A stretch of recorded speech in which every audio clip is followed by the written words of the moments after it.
Salut les amis, bon j'ai un abonné qui m'a déposé une petite Nissan Juke Nismo R en entretien, donc révision complète, courroie d'accessoires, bougies, bon le petit train-train quotidien d'une révision standard, voilà, tout est là, et bien sûr il y a la boîte automatique, donc il m'a dit au passage on va faire la boîte automatique.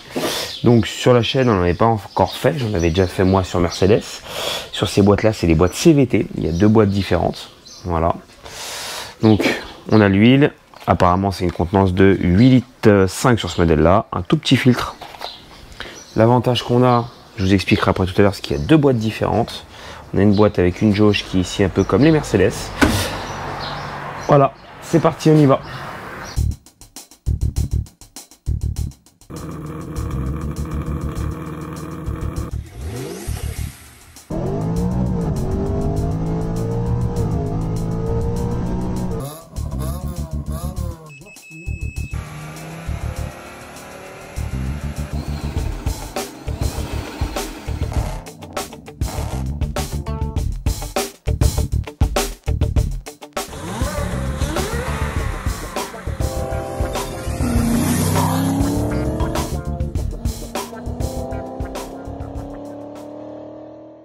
À savoir, sur ce modèle, il y a deux boîtes. Vous avez la boîte donc CVT, les deux sont deux boîtes CVT, mais vous avez une F10B et une F10G ou D. La F10B, c'est celle qui a donc la jauge à huile, donc logiquement c'est remplissage par le haut, il n'y a pas de remplissage en fin de compte par le bas comme on fait habituellement. Par contre, quand vous prenez la G ou la D, effectivement vous avez un bouchon en bas à retirer sur la voiture, et là vous n'avez pas le choix, c'est obligatoirement avec une pompe comme j'ai habituellement pour remplir les boîtes de vitesse. Si vous n'avez pas ça, vous ne pouvez pas le faire. Donc je vous mettrai en fin de compte les schémas des deux boîtes différentes, vous allez voir il n'y a pas grand chose qui change. Là où que je me pose la question, c'est que l'abonné en fin de compte lui a été prendre l'huile directement chez Nissan, lui ont donné ce fameux filtre, et moi sur ma fiche technique j'ai rien. Donc ce qu'on va faire, on va vidanger, on va démonter le carter comme d'habitude, voir un petit peu comment que ça se passe là-dessous, et on essaiera de trouver ce fameux filtre. Allez. Donc déjà on va sortir la fameuse jauge, il y a un petit bouton qui clip, appuyer pour la sortir, voilà, hop.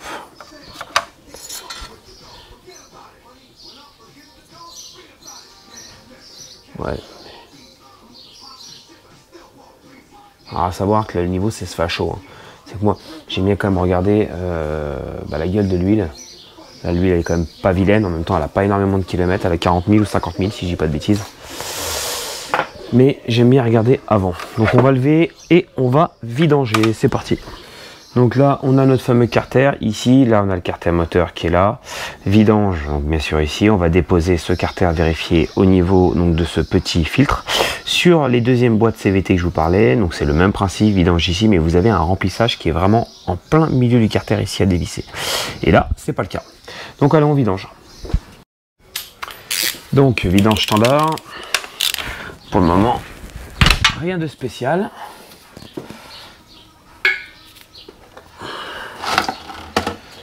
Sur les boîtes Mercedes, c'est un peu le même principe, rien de compliqué. La contenance quand même pour une boîte comme ça, faut le dire, elle est quand même énorme. Ils annoncent 8,3 litres, c'est énorme. Énorme pour une petite boîte comme ça, pour vous donner ordre d'idée, dans une ZF sur un modèle de véhicule qui est beaucoup plus gros. Après, ça veut rien dire, on est d'accord, mais on est quand même sur du 6 litres à 7 litres 5 grand maximum, à 8 litres, en sachant qu'il y en a 3 qui ne sont pas vidangeables apparemment, qui ne sont pas vidangeables du tout, puisqu'il faut déposer la boîte pour la deuxième partie. C'est-à-dire on va dire ce qu'on pourrait appeler le convertisseur. Mais c'est quand même énorme. Donc on va laisser vidanger tranquillement. Je vais aller me faire couler un café, tiens, pour changer. Donc on va remettre ça. Je ferai le serrage au couple après.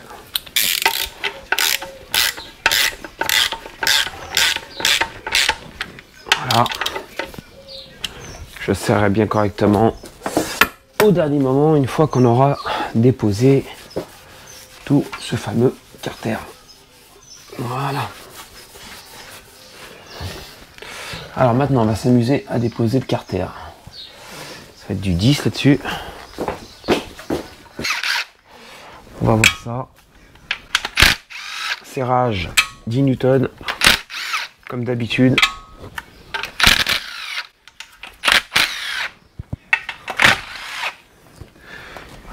Ils se sont pas fatigués.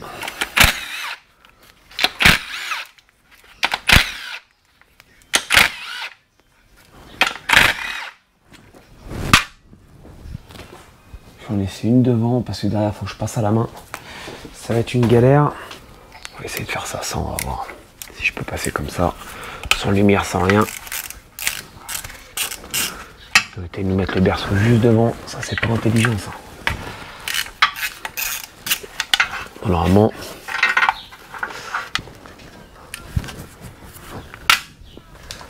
Et on va voir un petit peu la gueule que ça a là-dedans.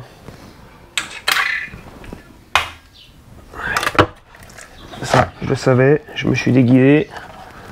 Je te dis à chaque fois de faire attention. Et à chaque fois, je me fais avoir comme un bluff.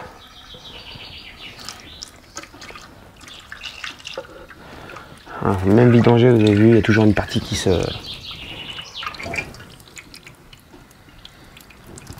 ne se vidange pas.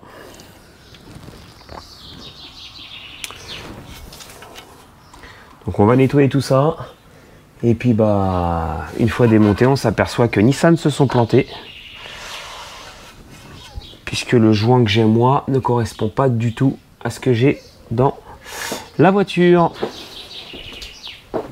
Donc bah, ce qu'on va faire, vu que c'est un tamis, ouais, je dirais un tamis ferraille ou tamis tissu, on va le nettoyer, on va le démonter, on va le nettoyer. Parce qu'en fin de compte, là, on voit bien qu'il y a une crépine. Donc jusqu'à là, pas de souci. Ils m'ont envoyé un tout petit fil comme ça. Il y a un problème là, je crois. Là, Nissan, faut changer de boulot. Bon, c'est pas grave, de toute façon, c'est ouvert maintenant.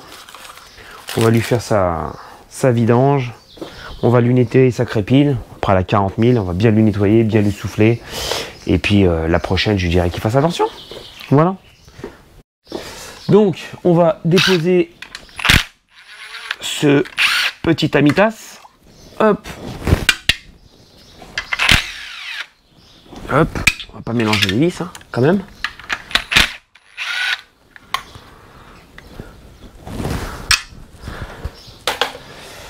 Donc on va regarder ce qu'il y a là-dedans. Je suis curieux, moi. Ouais, donc c'est bien un tamis. J'ai bien raison. Donc c'est bien Nissan qui se sont plantés quand ils ont commandé sa pièce, le pauvre. Bon bah c'est pas grave, on va lui nettoyer ça proprement. Voilà, nettoyer tout ça, nettoyer les aimants. Et puis ça va le faire. Donc on va commencer déjà à nettoyer le carter. Déjà en premier. Et les aimants, hein, tout ce qui tombe.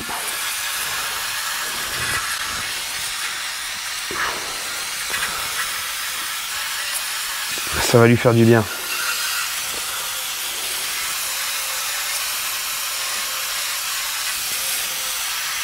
Alors, vu ce qu'ils ont donné chez Nissan, je vais quand même me méfier au niveau du niveau de boîte. Parce qu'ils ont peut-être été un petit peu gourmands en huile. Et ça se trouve, il y a peut-être beaucoup moins d'huile que prévu. Donc on va regarder tout ça. Et déjà, à la marque, ils arrivent à se planter sur les filtres. Donc déjà, je me méfie un peu déjà. Hein, que moi, je ne l'ai pas commandé chez mon fournisseur parce que je n'avais pas d'équivalence. Du fait, je pense, de l'année, puisqu'elle est quand même assez récente. Donc quand c'est comme ça, je demande au client d'aller directement en concession et de prendre des kits en concession. Quand vraiment on est en galère, c'est ce qu'on demande de faire. C'est rare, mais ça arrive. Soit quand les boîtes sont trop vieilles, soit quand les boîtes sont trop récentes. Donc là, hop. Ça va leur faire du bien aux aimants, là. Tout bien nettoyer. Voilà, on mettra un petit coup au dernier moment. Hop, premier.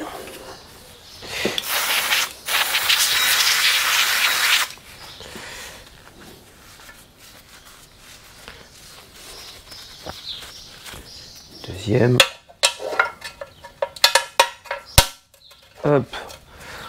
On va mettre un bon coup de nettoyant frein. Je suis déjà vide. Voilà, c'est vraiment nickel.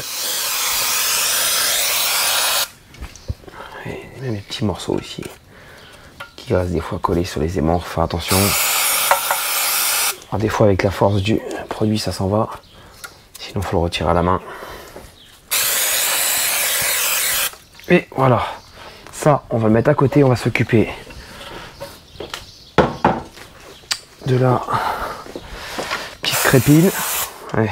Change de couleur direct. Hein. Alors là, je le fais parce que c'est faisable et que c'est pas du papier. Là, le gros avantage. Et quand c'est du papier, faut même pas espérer. Hein.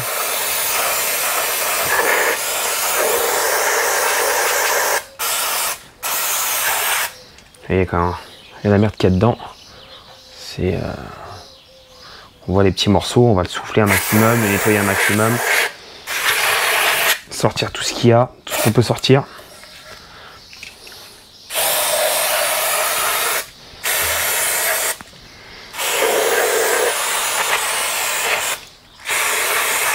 Voilà, un petit coup de soufflette, sans non plus il est comme un barbare. Et ça va lui faire du bien. Allez.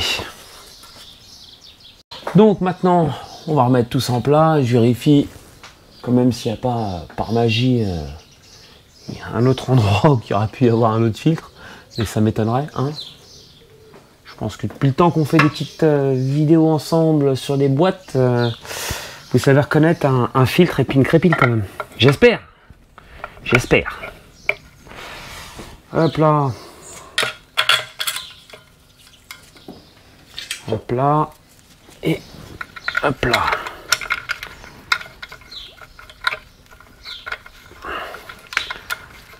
Allez. Hop.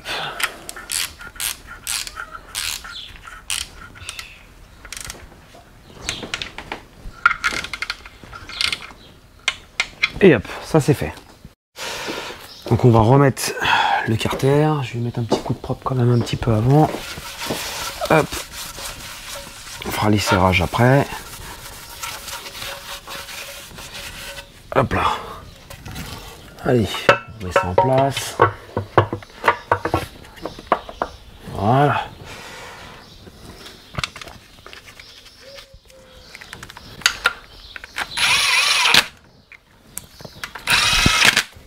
Hop. On va mettre là. C'est tous les mêmes, il n'y a pas de différence de taille. Hormis pour la crépine, vous avez vu, il y en avait deux petites, une grande.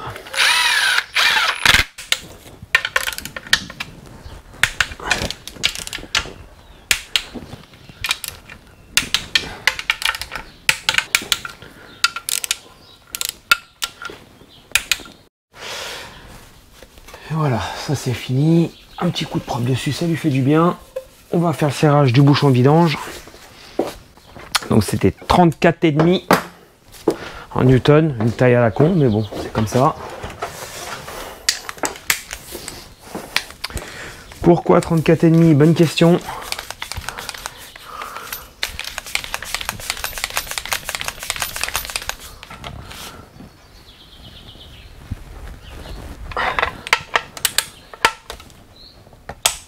Voilà. Donc, on est quand même curieux. On a regardé avec Teddy un petit peu sur les schémas chez Nissan. Alors, je sais pas ce qu'ils ont foutu Nissan. Apparemment, le petit filtre qui est là, c'est pour le refroidisseur de boîte qui se trouve en dessous la batterie. Ils n'ont pas mis la crépine. Je sais pas pourquoi. Donc, ce qu'on va faire, on va quand même démonter tout le dessus. On va sortir donc ce refroidisseur et on va changer le...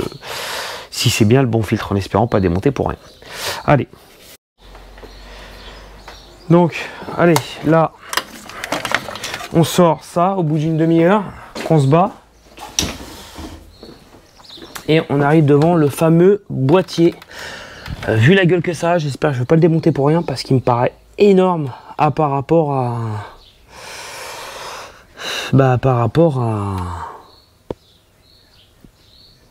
à l'origine, à ce qu'on a. Franchement, ça me paraît bizarre. Puisque pour moi, là, c'est refroidi par liquide de refroidissement. Donc la boîte doit être refroidie par liquide. Ça, ok. Mais je vois pas pourquoi il y aura un filtre là-dedans. À voir.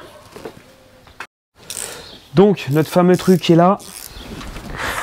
Le refroidisseur. Et apparemment, le filtre serait le filtre du refroidisseur. Donc, je vois pas l'intérêt que Nissan ait donné ça. Je vois pas l'intérêt. Mais bon, on l'a. Si c'est celui-là, de toute façon, tout est déposé, on va le faire.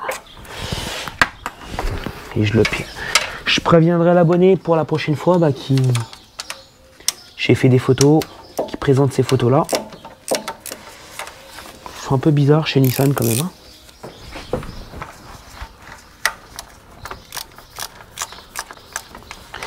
Par contre, j'en ai un de 10, comment que ça va? Il va être chiant, mais il va être chiant. Il va être chiant à faire, je te dis pas. Je suis déjà en train de pleurer. Donc j'ai mis une bassine en dessous quand même. Parce que je pense que ça va être un bordel monstre. Donc, par ici, on arrive à le distinguer en haut. Et je vais essayer de me faire ça à la main.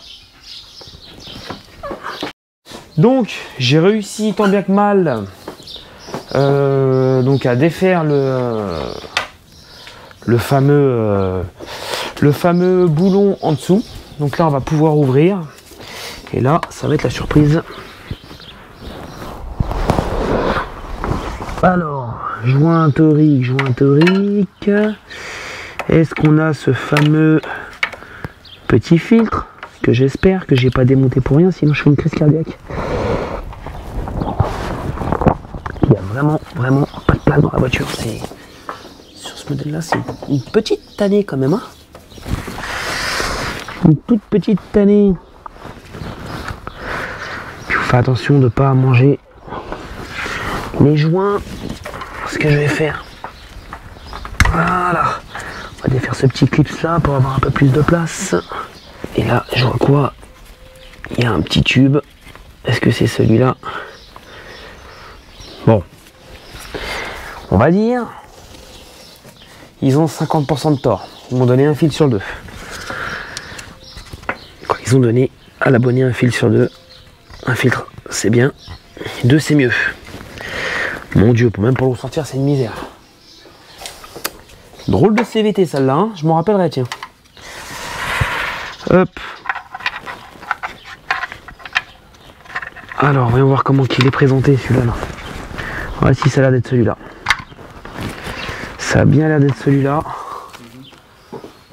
Ouais, c'est celui-là. Donc, ce que je vais faire, je vais me faire une petite photo à l'intérieur, voir comment que c'est. La curiosité, les amis, la curiosité.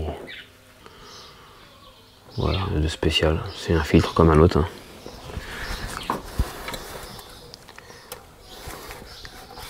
Donc maintenant, on va remettre le nouveau filtre. On va se faire chier comme un rat mort à le repasser. Faut le repasser proprement, sans manger.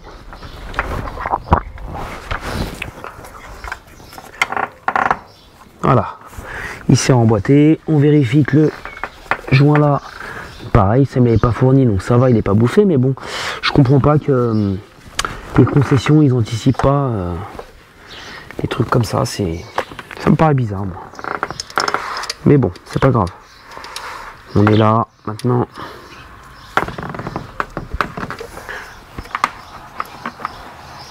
Allez, voilà. Donc là, on a resserré le filtre. On va remettre donc bien sûr batterie, support de batterie, remettre tous les boîtiers, etc. Et on se retrouve au moment de la procédure. Donc on a remonté toute la partie batterie, support batterie, tout ce qui va être câble électrique, le boîtier moteur. Le remplissage donc se fait sur celle-ci par le haut. exactement comme Mercedes. Voilà, donc on va déjà remplir 7 litres, mettre la voiture en route, mettre la jauge et puis voir le niveau. Allez. Donc là on a mis en route, on a déjà mis 5 litres.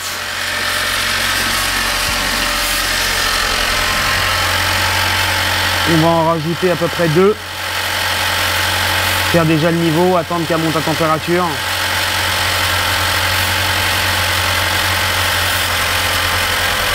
Et voir si on est bon. Donc là pour le moment 6 litres, Teddy va commencer à purger la boîte.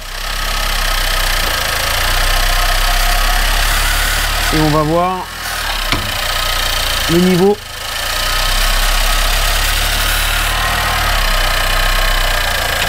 Donc là, pour l'instant on est au maxi. On va attendre.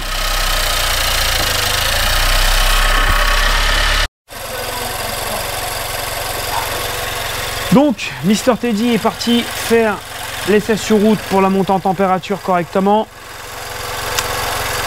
Là, on vérifie le niveau.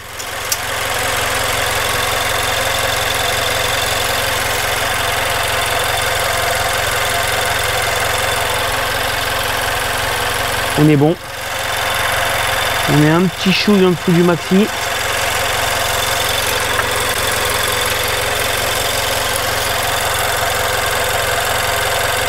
On est impeccable. Donc opération terminée. Donc voilà les amis, on a fini notre petite vidéo sur la boîte de la Nissan. Donc sur celle-ci, c'est la 10B, donc avec le puits de jauge et donc la jauge manuelle. Donc c'est pas une boîte qui se remplit par pression. Donc je vous mettrai le schéma de des deux en fin de compte, comme ça vous allez voir un petit peu la différence. Donc à faire attention bien sûr, puisque là en fin de compte à la finale, on se retrouve avec 2 filtres, un dans le refroidisseur, un dans la boîte, dans le bas de carter, donc dans la crépine, hein, tout simplement. Bien nettoyer les aimants.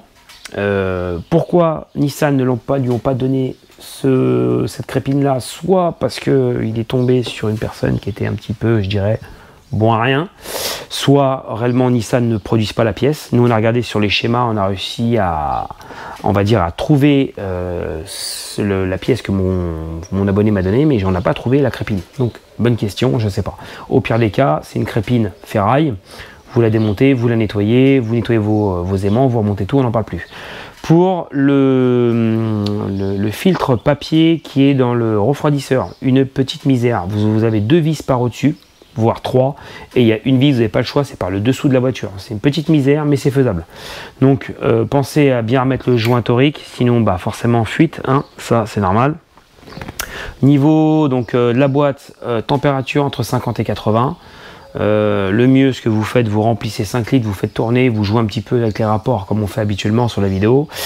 Vous remplissez ce qui manque, vous allez faire un tour pour qu'elle monte, que l'huile, on va dire, se diffuse bien dans la boîte. Vous la remettez à plat, sur P, vous retirez votre jauge. Si vous êtes au maxi, vous êtes bien. Si vous en manquez, vous en remettez. Au niveau électronique, on a fait donc le rase-boîte, donc ça, il n'y a pas de souci. Donc rien de particulier, hormis donc ces 2 petits filtres qui sont un petit peu chiants. Voilà, donc j'espère que cette petite vidéo vous a plu. Pensez à partager, les petits pouces bleus, ça fait plaisir. Un petit tour sur la boutique, ça fait plaisir. Et puis je vous dis à la prochaine. Ciao.